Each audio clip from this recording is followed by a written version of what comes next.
Samantha, you are such a great wife. I am just lucky to be with you. My husband, Henry, who used to say such nice things, would now say, You are no good because you are just a high school graduate. You are not a good human being. Henry would only say mean and nasty things to me now. When did our marriage, which was supposed to be very happy and peaceful, start to fall apart? I still don't know what went wrong and how it got wrong. My name is Samantha. I have been married for 3 years and I am a stay-at-home wife and a mother to our daughter.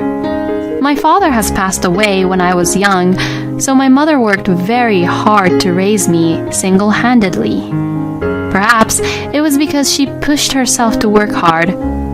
My mother tended to get sick when I started my middle school.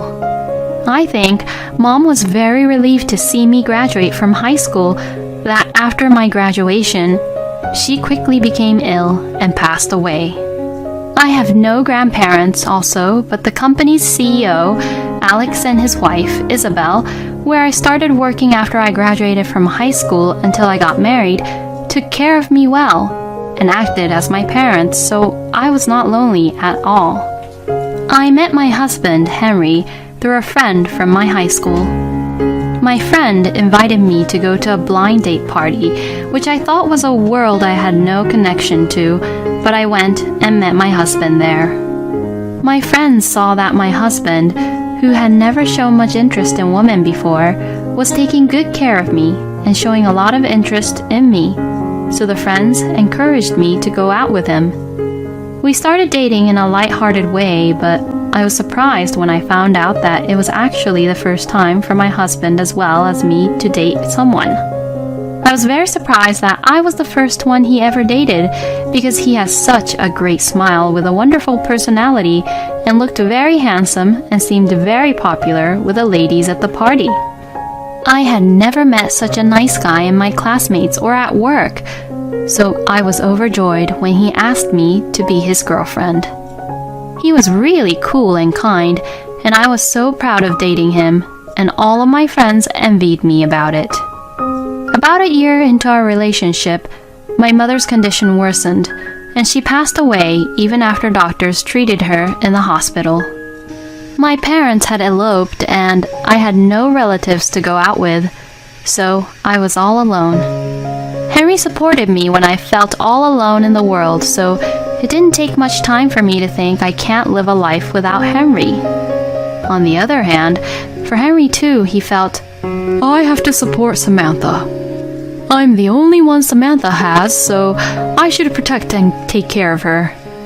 Henry told me that that's all he could ever think of at that time.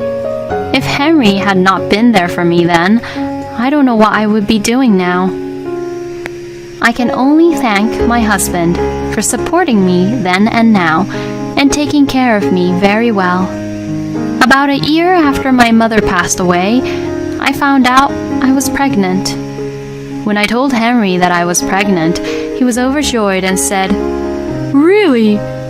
There is really our baby inside of you? Thank you. Samantha, thank you. I thought it was too early because it's been so short since your mother passed away, but let's get married, Samantha. Please, let me be your family, Samantha. He proposed to me with such kind words. Of course, I said yes and hugged him as he hugged me back, because I couldn't imagine my life with anyone other than Henry. Besides, I felt that I got pregnant because my father and mother, who are in heaven, were being happy and supporting me being with Henry. Just imagining what the future holds for us, I am filled with happiness and couldn't stop smiling. I thought I was at the bottom of my life after my mother died, but I never thought a day would come when I could be this happy. I am the happiest person in the world. At that time, I really thought so.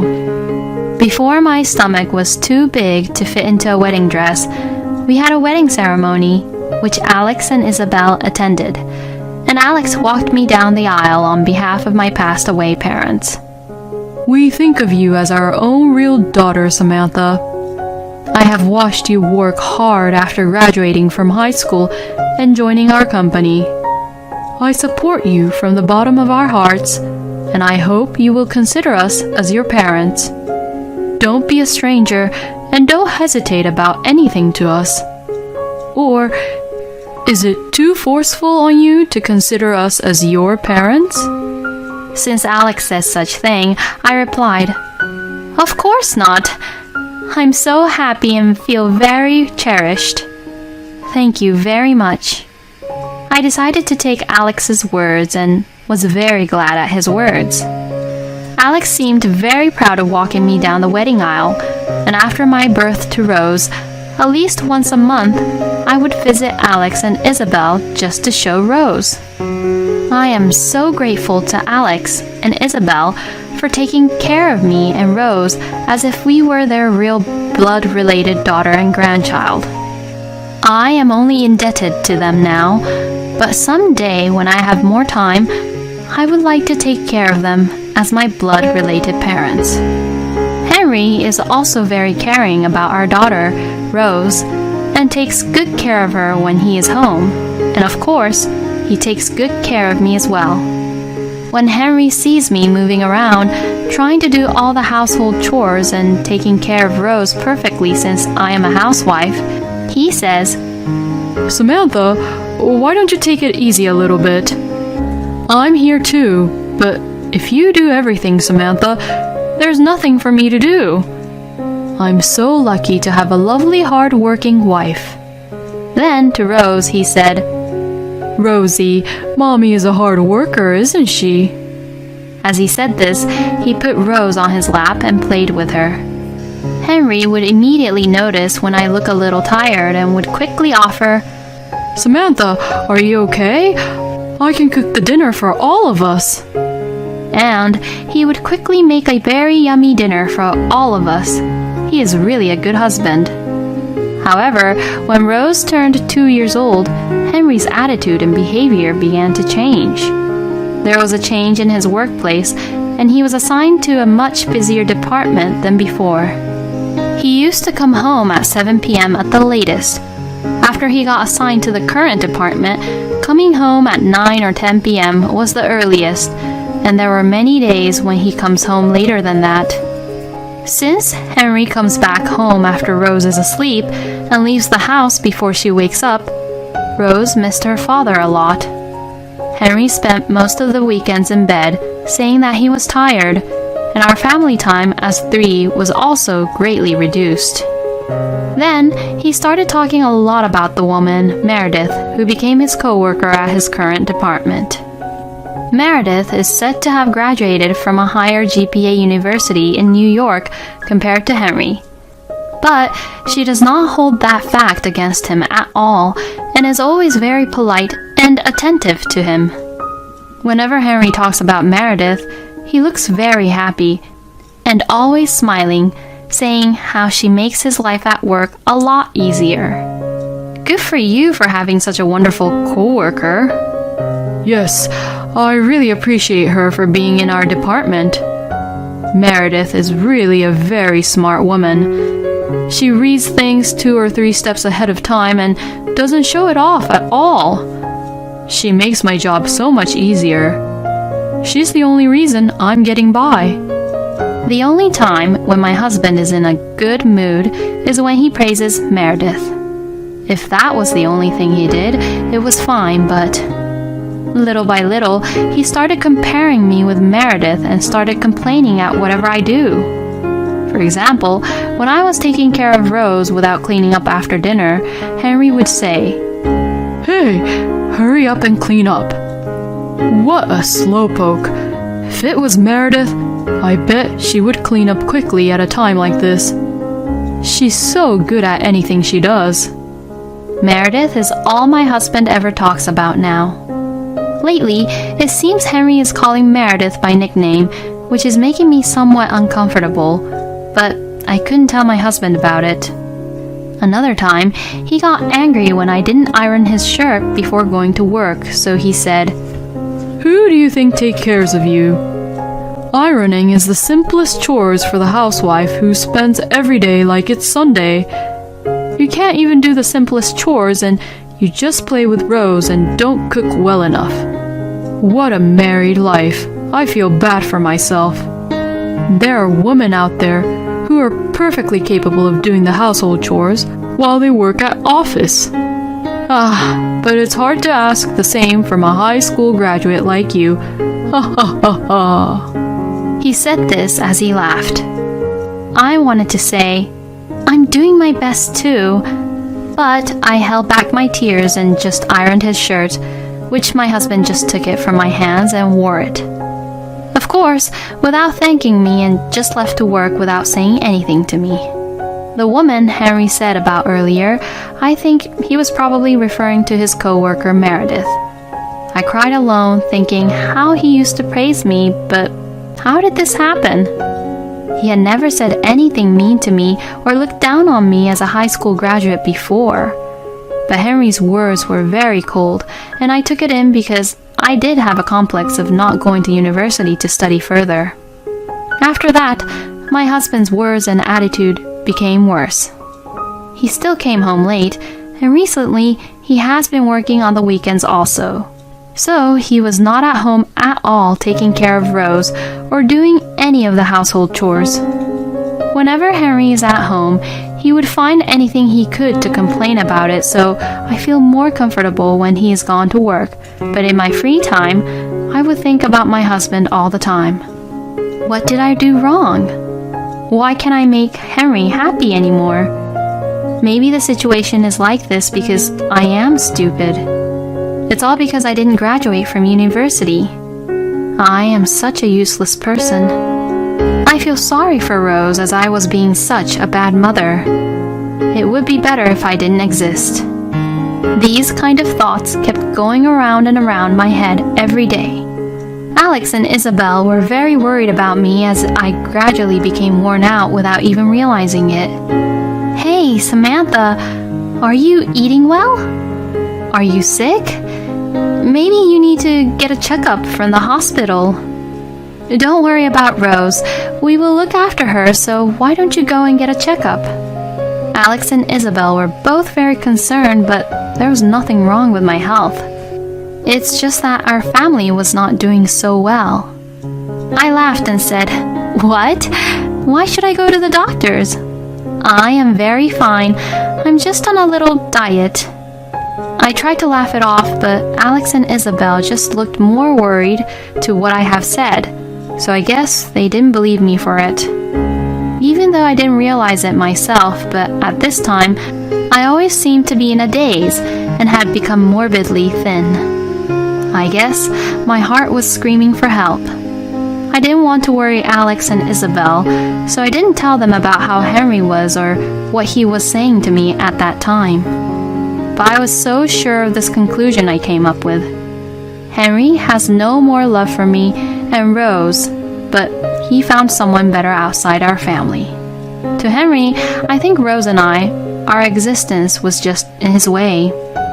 There were many signs from him which made me think that way.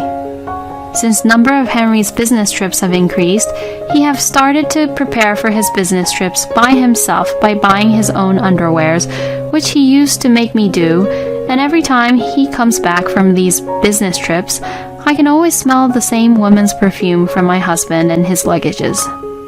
I don't know if Henry was even trying to hide it or if he thinks I'm too stupid to notice.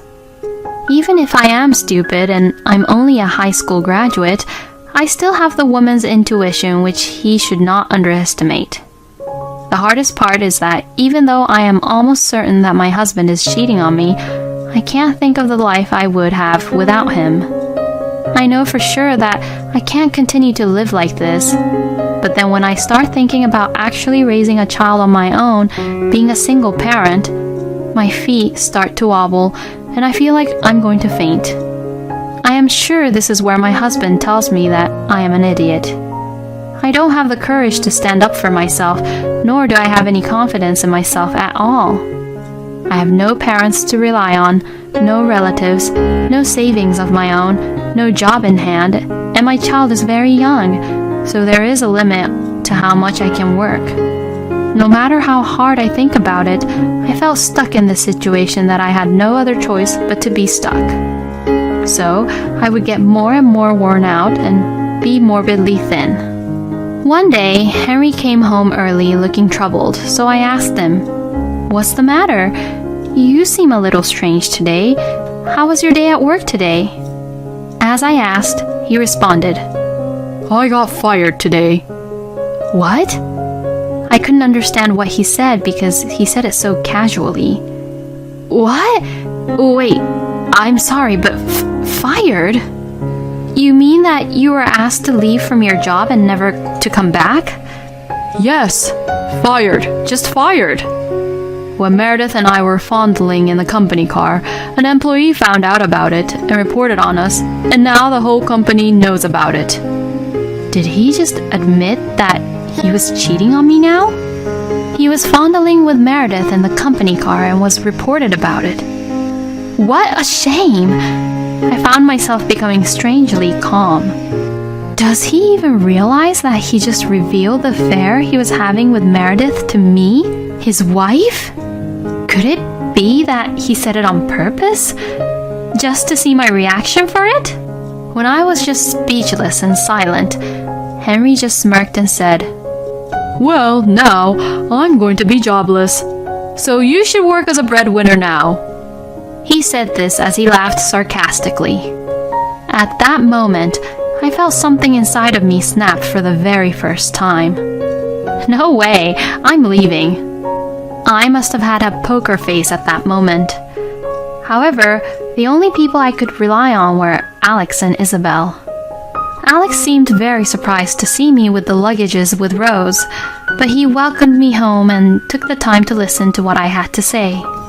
Then, because it was better to deal with the situation as soon as possible, Alex told me to leave Rose with Isabel, and then Alex and I went to Henry's parents' house on the very same day. Before Henry could lay any groundwork to frame you, we have to move fast.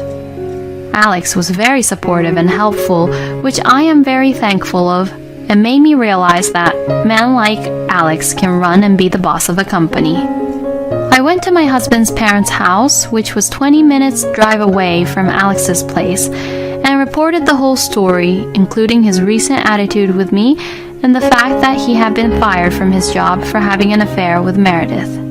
I was not stupid after all. I had kept a memo and recording of Henry's words and dates of his business trips, so I used them while explaining the whole situation to Max and Sadie, Henry's father and mother. When I told everything to Max and Sadie, they were so furious of their own son, they called Henry to come out here, even though it was at the middle of the night. It seems that Henry had been drinking at home after Rose and I left. So, when Henry showed up at his parents' house drunk, Max and Sadie were both very furious with him, who reeked of alcohol and lacked any remorse.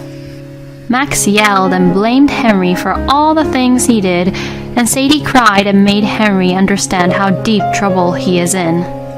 Then, Max and Sadie made Henry apologize in front of me and Alex. Max also made Henry call up Meredith to break up, and deleted her number from Henry's phone. In fact, Max asked me if I wanted Meredith to be here, but since I didn't even want to see her face, I refused and said I absolutely do not want to see her. Max made sure to get Meredith's name and address and reminded both Henry and Meredith that we would be getting a lawyer to file a claim for alimony. I was overwhelmed by Max's sheer skill and Alex, who accompanied and was there for me, but it was reassured that I was not alone and was thankful for both of them for doing such things to help me out in this situation. Henry's alimony was paid to me by Max and Sadie on the spot. They paid me $30,000. When they paid this, I became worried because I thought they overpaid, but then Sadie cried again, saying that there was nothing wrong with me at all, and I was just a very good wife to Henry, and that Max and Sadie loved me very much, but Henry just ruined everything, and Max said that this is the least they could do to pay for the new start of my life, and that I deserve this much, and wouldn't take the money back. I certainly need as much money as possible for my future life without my husband. So, in the end, I gratefully took the money. Max and Sadie made Henry promise to continue to pay child support as well. Max and Sadie also said that they will take full responsibility to check on Henry to complete his payments to me for child support. They are very reassuring. By the time the discussion was over, Henry had curled up into a little ball. Seeing Henry like that, I suddenly felt as if all my troubles had been wiped away, thinking, was I really suffering all this time because of this pathetic, worthless man? I wonder if it seemed that way because Henry and I's positions were reversed, or because I was ready to go my separate ways from now on, even though I had been frightened of a life without my husband. Since Henry was out of job, Henry was forced by Max to work at his friend's, a fisherman on a boat to fish for tuna. Since this boat goes overseas for half a year, once the boat sails, he will be living half a year on the boat. Since there is no place to have fun, he had to spend his days struggling to catch tunas. Max would then collect the salary he earns as a fisherman and transfers the child support money to me. Since it is a hard job, the salary seems to be better than when he was an office worker, and I received more child support than I was promised at first, which is very helpful. Sadie told me with a laugh that when the child support for Rose and the alimony payment made to Max and Sadie, Henry is left with only a small amount of money. It's his fault. It's nothing we can do about it, Sadie said with a laugh, and to that, I thought even when he is off the boat, he has no money to fool around, so it sucks to be him. As for me, I was able to return to my former workplace thanks to Alex's arrangement. I was familiar with everyone at work, and I am able to work in a relaxed environment where Rose can show up at work without any hesitation. Alex and Isabel continue to be my parents, and we often have dinner together and go on trips and enjoy our time together. I have lost almost about 20 pounds, but I have almost gained a lot of it back and my health condition is getting better. Thanks to the support of those around me, Rose, who has always looked worried for me, started to smile more and will finally start kindergarten this year. Alex and Isabel will also be there for Rose's first day of kindergarten, which makes me feel warm and fuzzy, thinking this is what having parents or grandparents are like. Thanks to Alex and Isabel, who always warmly watched over us, and Max and Sadie, whom I still keep in touch today, all of them show a lot of love and support to Rose, which makes her grow up into a loving and gentle child. With everyone watching over us, we, as parents and children, have been able to spend our lives happily. At one point in life when I was living with Henry, I had given up hopes and thought that my life was hopeless, but now that I am on my own, I realize that although I couldn't think it like this back when I lost my mother, I actually have so many people taking care of me as I am not alone, and thanks to Max and Sadie's support, I received child support from Henry, so I feel that my life is not a waste anymore. I had lost all confidence in myself because Henry kept making fun of me. But if I am living honestly and hard, I don't need to worry about being denied by anyone. I am going to continue to live my life looking forward to the future every day so that my parents who are in heaven will be happy and smiling over us from there. Just because a pregnant woman like me tend to focus on my own health doesn't mean that I'm spoiling myself. As a pregnant woman, I'm trying to protect the baby growing inside me. So that's why I wouldn't care less what other people say about me behind my back. I also don't care if they try to pick on me, because I'm just trying to protect my precious baby. My baby and I are risking our lives every day just to live each day to the fullest. But my mother-in-law always tries to get in the way and puts my baby and I's lives in danger. I'll never, ever forgive her for this. I'm now in my 9th month of pregnancy. My stomach is getting bigger and bigger each day that it's hard to even look down at my feet. I'm emotionally unstable partly due to the hormonal imbalance of my first pregnancy with the upcoming birth of our baby next month. Knowing what I'm going through, my husband Nick is doing all his best to support me. On his days off, he takes care of all the house chores, including cooking meals, so that I could take a break. Potassium helps ease the swelling, so I made a salad with cucumbers and chicken breast. Nick has been taking very good care of me and my baby. I am extremely grateful. But there's just one person who spoils all these moments.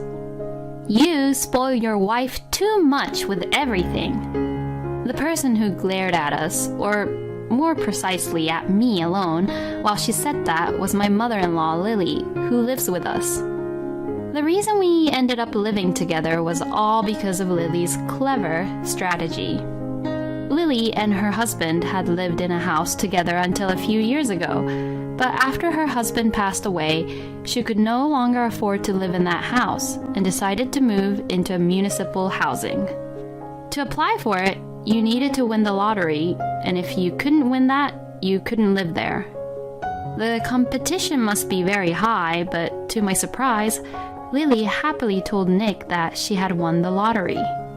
So, Nick and I went to Lily's house every weekend to help her pack for the move. Lily rarely moved around and only kept on giving us instructions on what to pack and where to clean. I was forced to not only cook lunch every day, but also to cook dinner for Lily. That vegetable stew was undercooked, so you should learn to cook better, you know. Ignoring all my efforts, Lily would only say negative things about what I do. Thanks to her, I'm always bothered by the issue I have with Lily, even though Nick and I haven't been even married for that long. Nick would try to support me, but when he does, Lily always gets in a bad mood. I'm always the bad guy anyway, right? She sulks just like a child. I felt sorry for Nick, who was always caught in between Lily and I, so every time I would apologize to Lily so she would feel better. So like that, our days of helping Lily had continued. But on the day of the move, a huge amount of her belongings were brought into our house. Huh? Why are they all here? While Nick and I were confused at what was happening, Lily arrived at our house in a taxi. Lily gave instructions to the movers so that they could move in all of her things into the room quickly and efficiently. Nick calls out to her, "What is going on?" "Well, you can see what's happening, right? I'm moving in." We ended up finding out that Lily didn't even apply for the municipal housing lottery. She had planned to move in with us from the very beginning and had us help her move by telling lies to us. Lily's belongings were being moved into a room that I had planned to use for our child in the future. She didn't like Nick and I's reaction towards her moving in with us, so she started to make these sarcastic comments.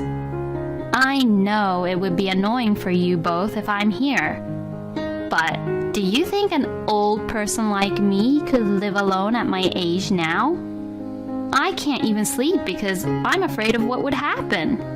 Then, Lily acts really sad as if we would feel sorry for her. It was nothing but a masterful performance. The movers also heard her and it looked like they pitied her. "After all, I am disturbing your love nest, right? I wouldn't like it if I had an old person live with me."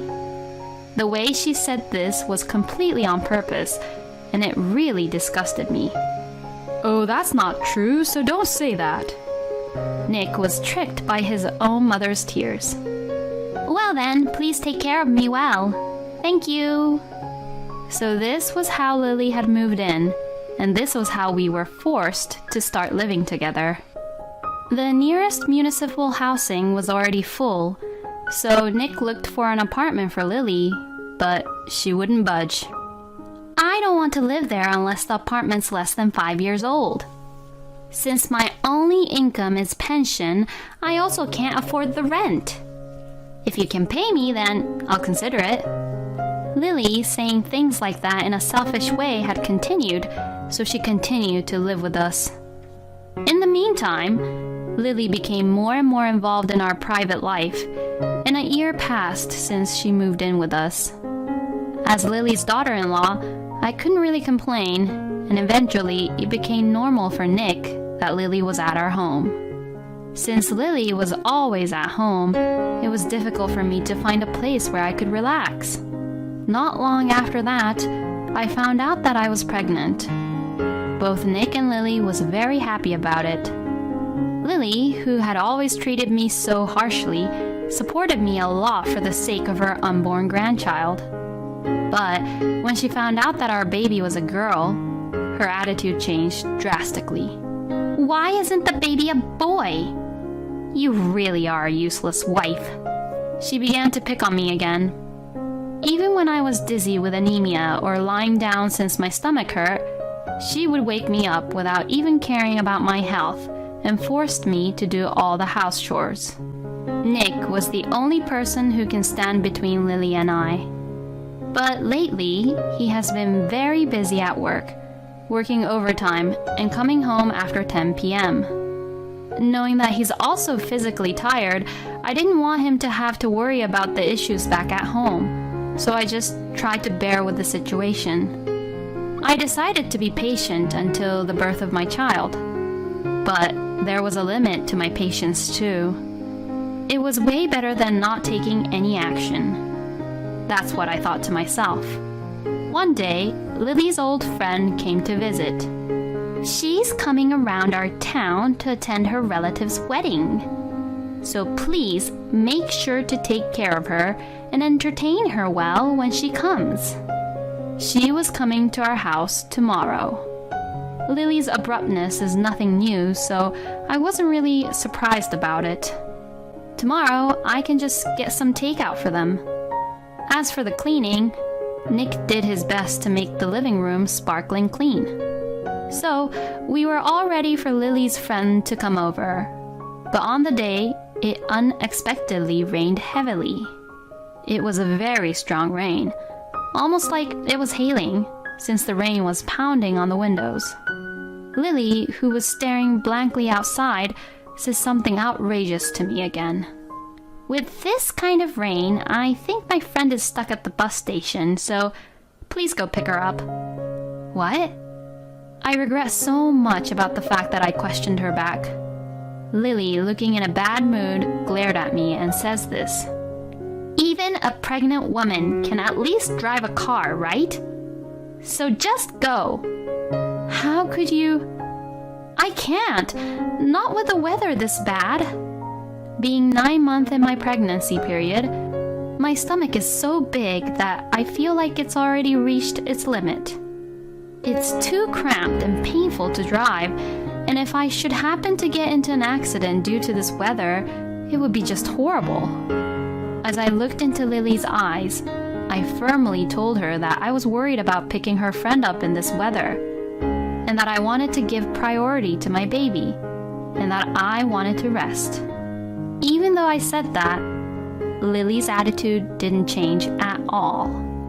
"You're just spoiling yourself by making ridiculous excuses. I've always listened to whatever my mother-in-law said, even when I was pregnant.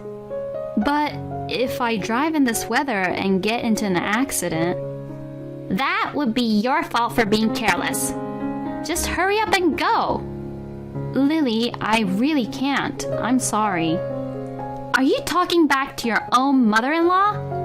I can't believe I have to deal with a useless wife like you."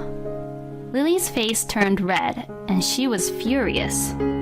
Then she grabbed my arm, mercilessly opened the front door, and threw me out. Stunned by the strong rain beating down on my skin, Lily throws the car keys at my feet. "Hurry the hell up and just go! While we're arguing like this, my friend is waiting at the bus station, you know?" I pleaded to Lily desperately, thinking for the baby in my stomach. "There is a different way for your friend to get here, like by a taxi. Just go!" Lily tried to close the door, and I, desperate to stop her, fought with her at the front door. I was completely soaked from the rain. Lily stubbornly refused to let me in, despite the fact that a pregnant woman wasn't allowed to get cold. And at that moment, someone put his hand on the door behind me. What are you doing? Mom, hurry up and let her in. Nick had come home early. He had come home on time without doing any overtime due to the bad weather.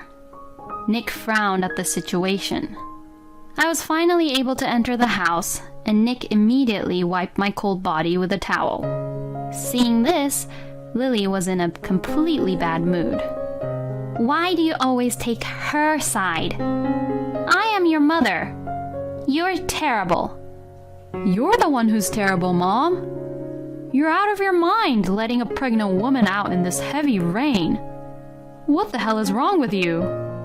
Lily was all teary-eyed as Nick raised his voice, which was pretty rare.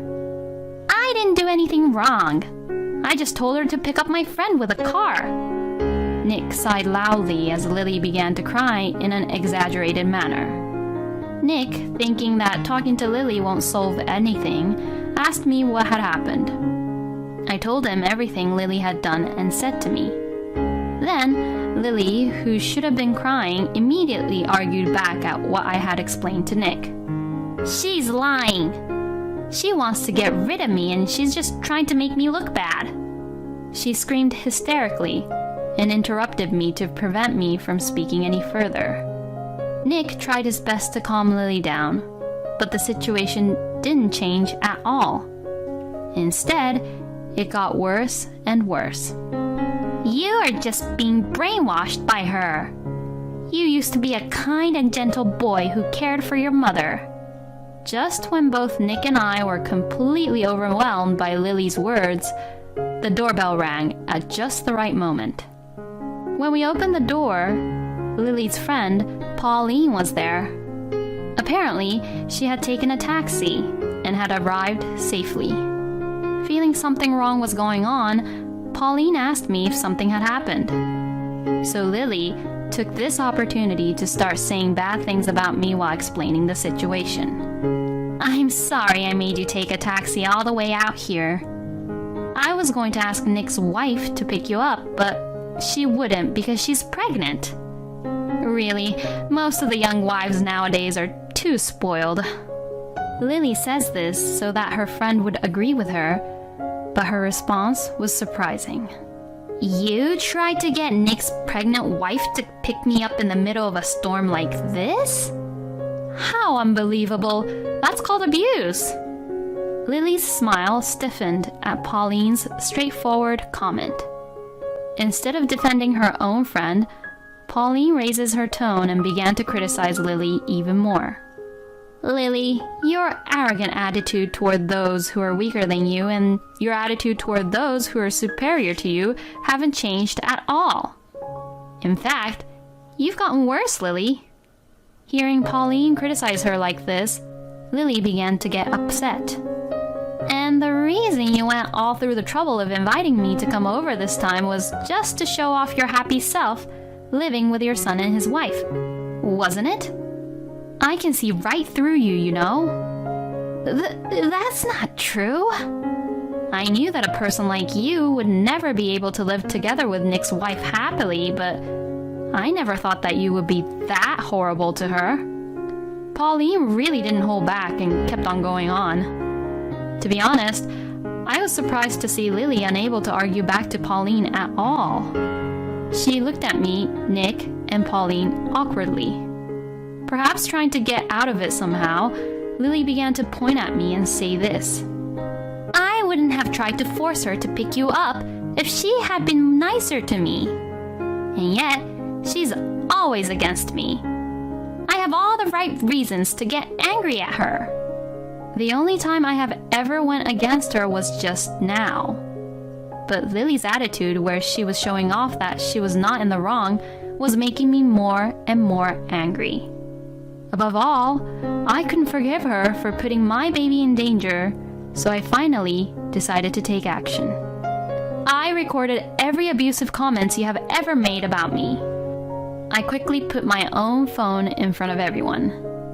I had actually been recording as evidence every time Lily had accused me of being a crappy wife right from the beginning when we first started living together. No matter how much Lily and I had a bad relationship, she was still Nick's only mother.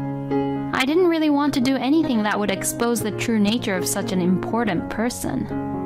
But if she goes this far, I couldn't keep being silent either. I started to play the recording of the exchange that we just had in the rain at a very loud volume. Then gradually, Lily's face turned pale. Pauline sighed as she listened, and it seemed like she knew this had happened. And Nick had an angry look on his face. Mom, this is too much. How could you do this to my precious wife? Nick seemed to be seriously offended, and his voice got really low, filled with anger. The evidence of Lily bullying me got exposed, and Lily flopped down on the spot without making any lame excuses like she would before. After checking on Lily, Pauline quickly got into the taxi which was waiting by the front door. I rushed over to her and thanked her. "Thank you very much for what you said back there." "Oh, it's okay. I also feel much better now that I've gotten rid of the grudge I had towards her for a very long time. She's always had a bad personality, you know. But Nick seems to have grown up properly, which is a relief. I hope everything goes well with you and your baby." At the front door, I saw Lily slumped over and Nick looking down at her. Which do you prefer? Living in a nursing home or living alone in an apartment? Nick seemed to have completely given up on Lily after this incident and was forcing her to make the ultimate choice between the two in order to stop living with her. "I am so sorry. I will do everything with my power to make this right. So please don't abandon me." Despite Lily's pleas, Nick didn't budge at all. He made sure for Lily to decide it by tomorrow and went into the back of the room. I didn't speak to Lily either and quickly began to prepare dinner. When it was time for dinner, Lily still didn't move from where she was. Actually, Pauline came to Nick and I's wedding. It was Pauline who came to our table and secretly whispered to me that she cared about me, as I would have a hard time with Lily, and that she told me that I could consult with her if anything happened to me. Remembering what Pauline had said, I called her and asked her to come over and check on how Lily would abuse me. Pauline gladly accepted my request, and that was how she had come over to our house. Lily refuses to live alone or be in a nursing home. So, Nick just decided to move her into a nursing home. Fortunately, Lily had enough money from her husband's inheritance and savings, so there weren't any money issues. And I had cut off ties from Lily. Lily would send me monthly letters of apology, but I never responded back. I never responded because on the letter, her apology was only one sentence, and the rest of the letter was full of complaints about the nursing home where she lived in. "I feel as if someone was always watching me. I would have preferred to live alone. I am not that old yet." Even though she complains like this, it's not like I'll do anything about it for her. Nick also refused to receive the letter from Lily, and since then, she had stopped contacting Nick. In no time, I gave birth to a healthy baby girl on the due date. We are now doing our best to raise our child in our home without Lily. This is what happiness as a couple is all about. Every day I exchange smiles with my husband. I hope the three of us can continue to live together in peace. My name is Madison. I am a housewife who is married for 12 years now. My husband, Kevin, whom I met at a party, is 8 years older than me. My first impression of him at our first meeting was that he seemed serious. After first few dates, Kevin said in a serious tone, "I want you to go out with me with definitely a marriage in our future."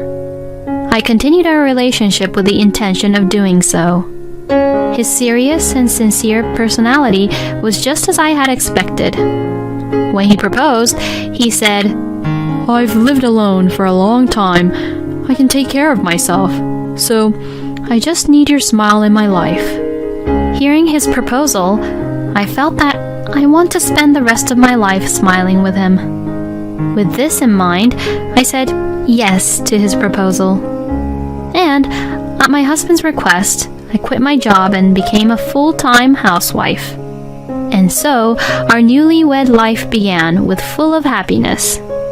However, after being married to Kevin, things happened one after another that I could not stop smiling about.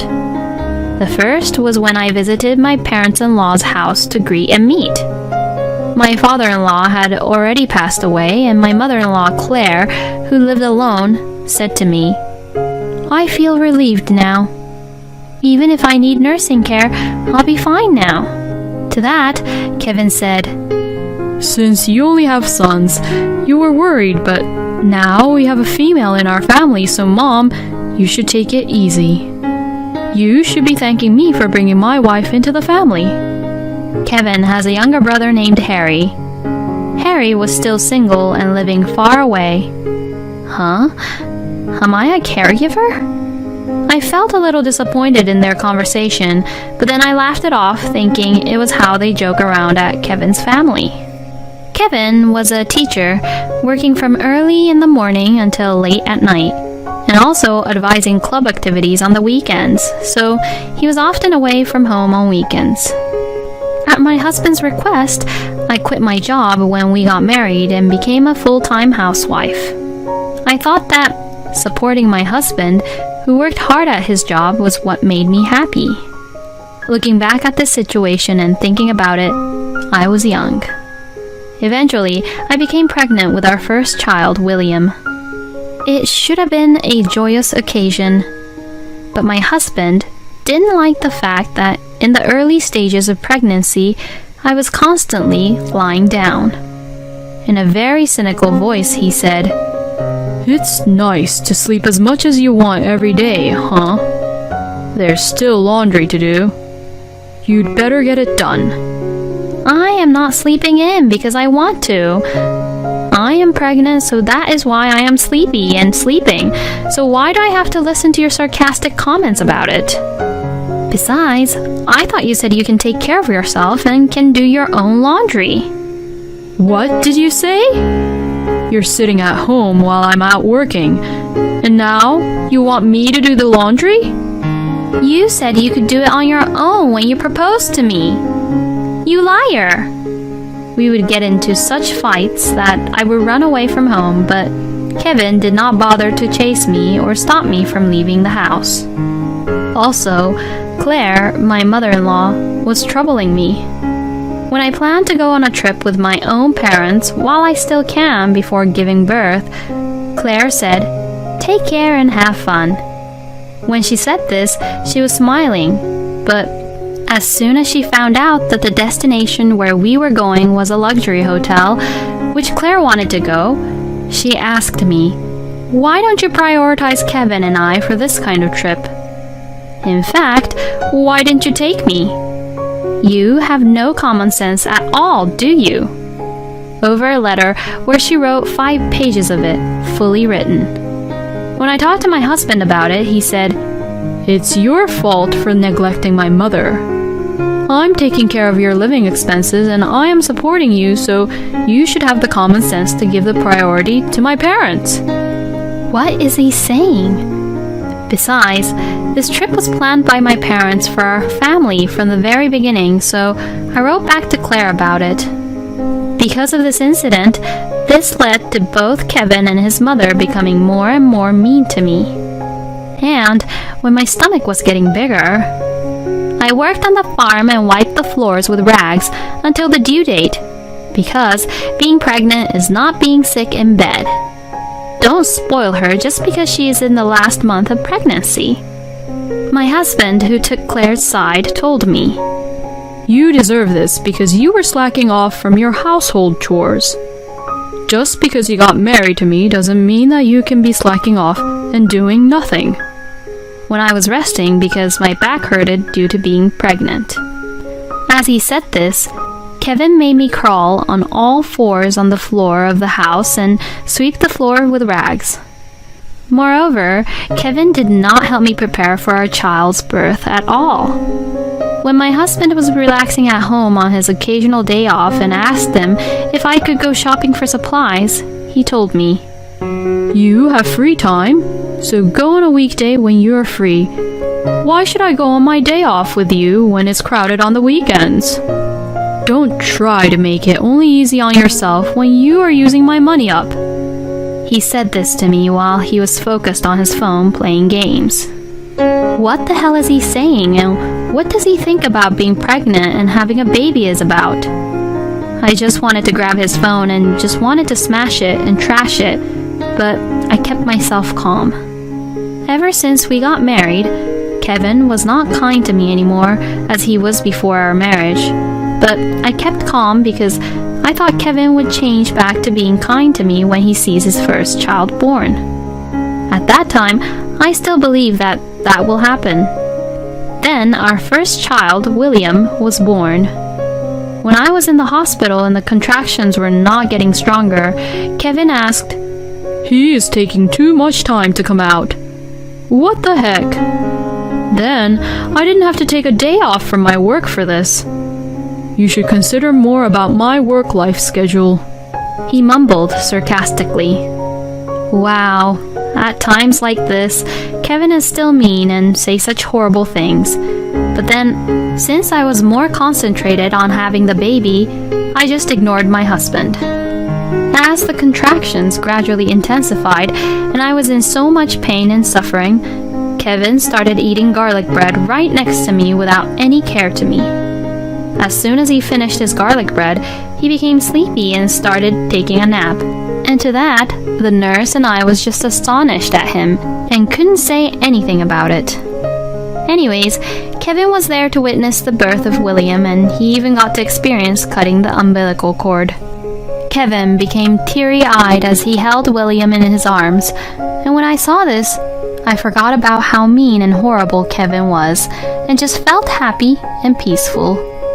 But that was just for a moment, because after that, Kevin immediately left the hospital to go to work. I thought to myself that he couldn't even take a day off for this. But then at night, he sent me a text over WhatsApp which said, "I told my class that our baby was born." He said that he had told his class every detail of the experience of me being in labor to delivery. I thought to myself, if Kevin ever has a surgery, I'll record the whole thing and spread it around.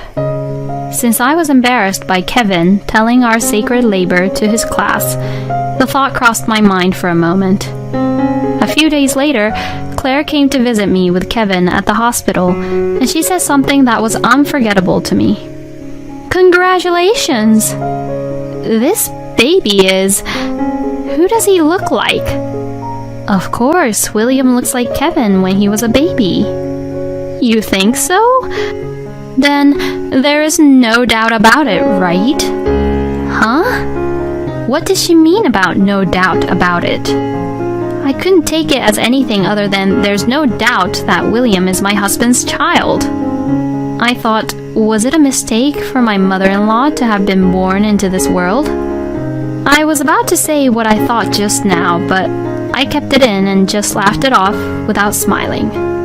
After Claire left, I asked my husband, "What does she mean by that?" But Kevin just brushed it off, saying he didn't hear our conversation. Kevin said, "I don't think she meant it that way. Don't blame others for everything." Kevin took Claire's side, but I could not easily forgive Claire for this no doubt about it comment.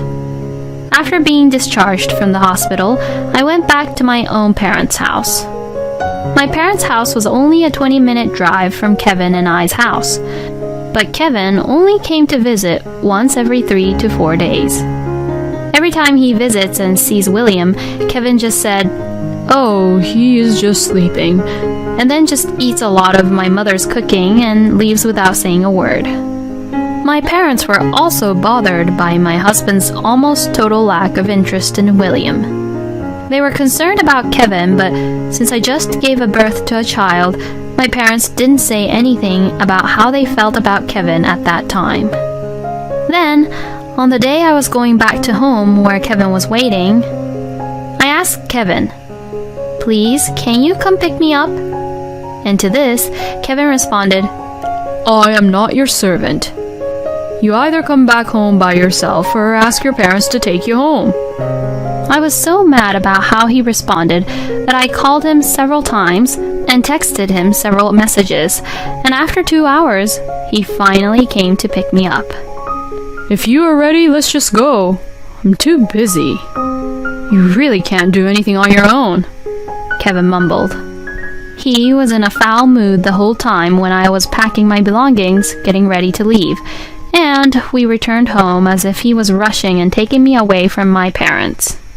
I was so sad and disappointed that I had to leave my parents' place without even having a chance to thank my parents, and I really felt bad about it. To think about it, I probably should have given up on my husband at this point and leave him. However, at that time, I thought that Kevin would change if he lived with our beautiful child, but then I guess I was being too optimistic about the situation. As soon as I returned home, Kevin said to me, You're a mother now.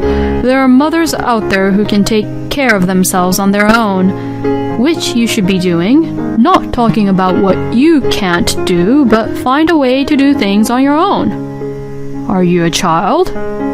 Even my students are better than you. I'm out there being busy taking care of my students at school, so don't make me take care of you and William at home also. He said this as he was irritated. And, by the way, all your cookings are bad. Mom's meal is the best, so why don't you learn from her? It's your job as a wife to take care and make your husband eat good food. Don't use pregnancy and William as an excuse to not do wife's jobs. You should take care of me better. Since you are not being helpful, this is interfering with my work. I think having a housekeeper is better than having you as a wife. You're really useless. Kevin is the one who is using William as an excuse and not me. In back of my mind, I thought Kevin should be cooking for his own and throw a pot to his head for his nonsense, but then I calmed myself down. Maybe it is pointless to say anything to Kevin anymore. At every time, Kevin would say things like, I work outside the home, or this should be done by the wife because it's wife's job. I tried not to say anything unnecessary. When I don't talk back and keep it to myself, then Kevin, for some reason, would start taking care of William even though it is a wife's job to take care of William. But he only plays with William when William is in a good mood, and Kevin never does anything that requires his hands, such as changing diapers, changing William's clothes, or brushing William's teeth, and when William cries at night, he just yells, Make him shut up! I have an early morning tomorrow. Yet, outside the home, Kevin pretends to be the father who takes care of William a lot more than I do. Who does he think he is? He is a teacher, but he doesn't seem to know what taking care of a child means. Maybe it is best for me to get a divorce from Kevin. I thought that, but then, at the same time, I thought that it is my job to protect and raise William as a wife. Besides, my husband used to be a kind man. Maybe if his busy period is over, maybe Kevin will calm down and maybe change. No, I am going to change Kevin, and I can. And these thoughts made me continue my married life with Kevin. A few years later, William grew up well and entered kindergarten. I took this opportunity to start working part-time at a local supermarket. Of course, Kevin was against of me doing a part-time job at the local supermarket. You won't be able to balance the household chores and your part-time job and raising William. There is no way you can handle a job outside the house. To his comments, I was so mad, and I answered, I promise that I will quit immediately if you think I can't balance all of my jobs and shouldn't keep my part-time job. If I can balance and is capable to do all the jobs completely fine, then there should be no complaints from you, okay? Why would he say such thing when I used to do work outside the house before? Also, I had a higher salary than Kevin when I was working at the office previously. I didn't say this to him, but I promised myself that I will do whatever it takes to keep my part-time job. Years passed, and it was time for my son William to start first grade. It's my first day of the class also, so I can't be there for William's first day. But you said the same thing when William entered kindergarten. You have never been to any of William's school events. You said when William starts his first day at his first grade, you will be there. Don't you remember? William's first grade ceremony was in the morning, and Kevin's school ceremony was in the afternoon. I asked Kevin if there is anything he can do to make it to William's first day, but then he didn't bother trying to do anything about it, so to that, I was at the end of my patience, and said, I've put up with you all this time, but don't you love William? I told you that I am very busy. Kevin, I work too now. You are just a part-time worker. After our argument, I asked him to write me a promise letter because he really couldn't attend William's first day as a first grader. The promise letter included, I will actively participate in school events from now on, and I won't complain if you divorce me if I don't participate. After that argument, Kevin started showing up at William's school events as much as possible. But only in the morning of William's first practice match, or only for the first song of William's music concert. Even though Kevin participated only just a little part of the events and not the whole, since before Kevin never came to any of the events, people around me said, Your husband finally came! Even though he is busy, he made it. What a great husband! When I told Kevin about what other students' parents said about him, Kevin replied, See, I'm actually a good husband who takes really good care of William. Everyone knows it. And then just get arrogant about it. Kevin was only just good at appealing that he was a good father taking care of William when he wasn't doing anything. He also praised himself for being such a good father to William and smirks about it, which makes me annoyed. And whether it was the stress of work or something I have no idea about, Kevin's alcohol consumption gradually increased. When he returns from home, Kevin gets drunk and snores loudly on the living room couch every day. He doesn't take care of William, nor ask me on how William is doing at school or anything. Kevin has forgotten the promise he made me anymore, and he doesn't come and attend any of William's school events, or even graduation or first days of school. It was not uncommon for Kevin to be so drunk at night that even if I had told him something important, he would not remember it the next morning, or would not even remember hearing it in the first place. I began to wonder what is the point of living with Kevin anymore, so I started to say things I shouldn't have said when looking back to it. Why don't you participate a little more in household chores and being a good father to William? You! Who do you think you are, earning and working as only part-time job? You can start giving advices and say your opinion to me when you start making money as much as I do. Are you kidding me?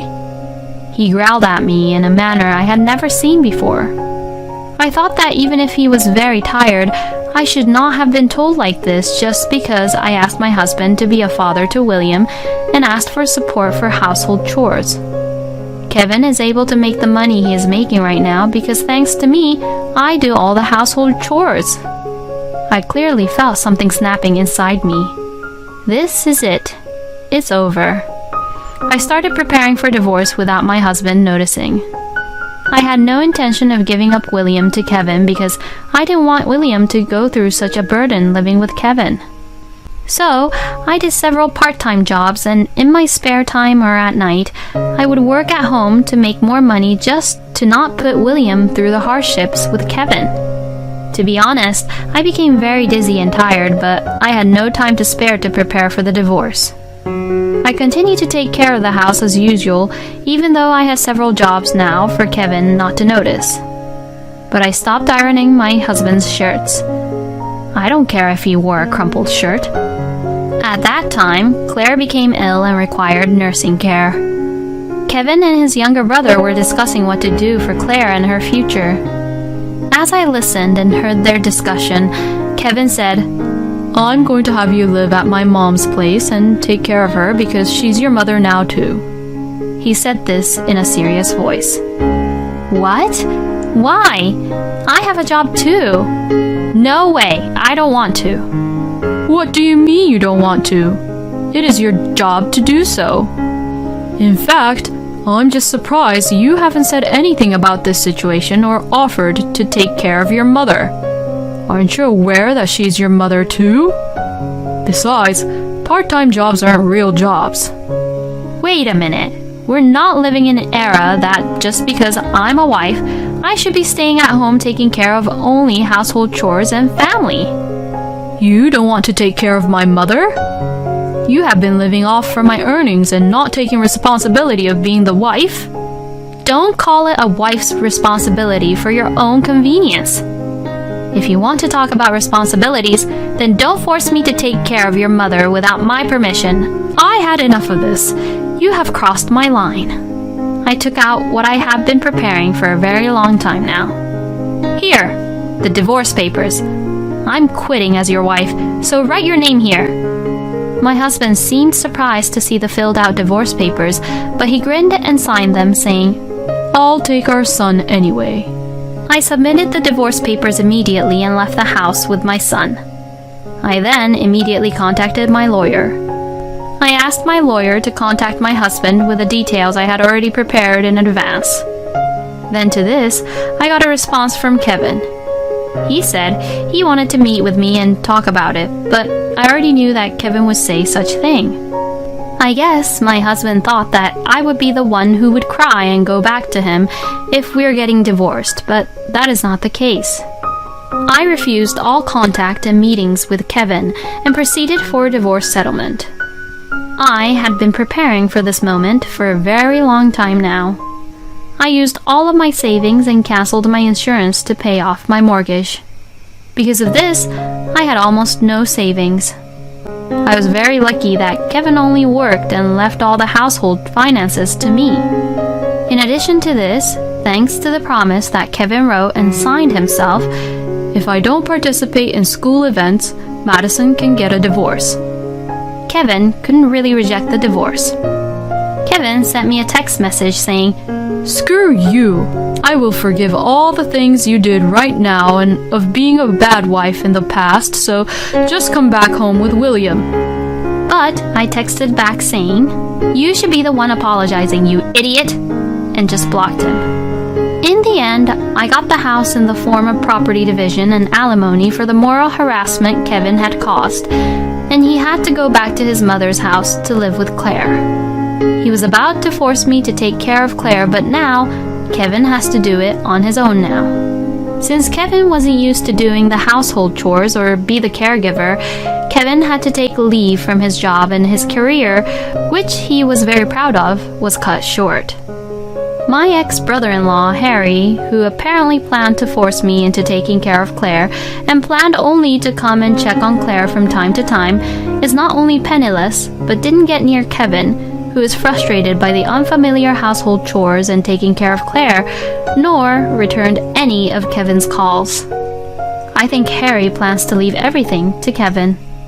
Besides, Kevin conveniently became single, and he is the perfect caregiver to Claire. By the way, I have the full custody of William. My ex-husband must have been disappointed about this because he had no doubt that William would choose him over me because Kevin is the one who earned more money than me. Dad hasn't played with me since I was little, and I don't want to be with him. This was what William had said to me. My son told me that he would work when he got out of high school to help me. But actually, even though my part-time job was at a local supermarket, I quit the place after about a year and was able to go back to my old job where I worked before the marriage. And next month, I will be hired again as a full-time employee, and my different job, which I was working at home, was going well. In fact, I now make more money than my ex-husband. Kevin is paying the child support, so now I can let my child go down any path he decides to without any worries about his future. It was all thanks to you that I was able to work hard and concentrate on my job. I am sorry for what I did, and I hope we can start over. I received this letter from my ex-husband through his lawyer. But it's too late now, isn't it? I temporarily unblocked my ex-husband on WhatsApp and sent a message to him. Thank you for your letter. Your feelings were very well expressed. Then Kevin responded quickly. So, you're coming back? Thank you, I can't wait. Then to his response I responded, this is my final answer. Good luck taking care of Claire all on your own, and I will never see you again. With that message, I also sent him video of me burning his letter and blocked Kevin's number again. I hope that through taking care of Claire, Kevin will understand all of my struggles that I went through while I was married to him and live with the remorse for the rest of his life. But maybe a man like Kevin, he may never understand because he is that kind of a guy.